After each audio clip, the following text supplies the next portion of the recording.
भारत के सभी सांसद और विधायक ईमानदारी से बताएं कि आडवाणी जी को, गुजराल साहब को, मनमोहन सिंह जी को अपना मकान, दुकान, खेत खलिहान छोड़कर क्यों भागना पड़ा। मैं भारत के सभी माननीय जजों से और सभी वरिष्ठ अधिवक्ताओं से पूछता हूं कि जेठमलानी जी को अपना मकान, दुकान, खेत खलिहान, उद्योग व्यापार छोड़कर क्यों भागना। मैं भारत के सभी खिलाड़ियों से पूछता हूं कि लाला अमरनाथ और मिल्खा सिंह जी को छोड़कर क्यों भागना। एक बार आप गंभीरता के साथ सोचिए और ये भी सोचिए कि जिस सोच ने 1947 में भारत का विभाजन कराया था, वो सोच है या सोच खत्म हो गई या वो सोच बढ़ रही है।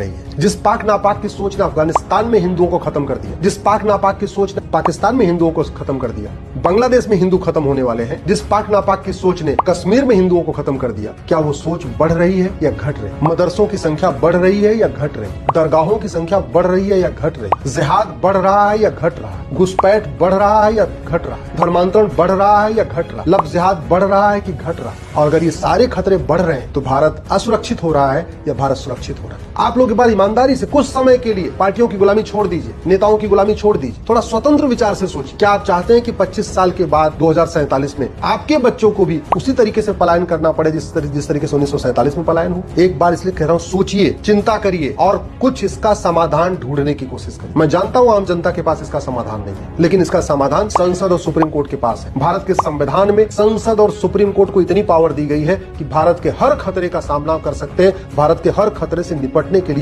नियम कानून बना सकते हैं। और एक बात याद रखिएगा, भारत के लिए पाकिस्तान 1% खतरा है, 1%। पाकिस्तान को तो हमारी सेना जिस दिन चाहेगी ना चुटकियों में निपटा दे। भारत के लिए अंदर खतरा जो है वो पाकिस्तान से 99 गुना ज्यादा है, 100 गुना।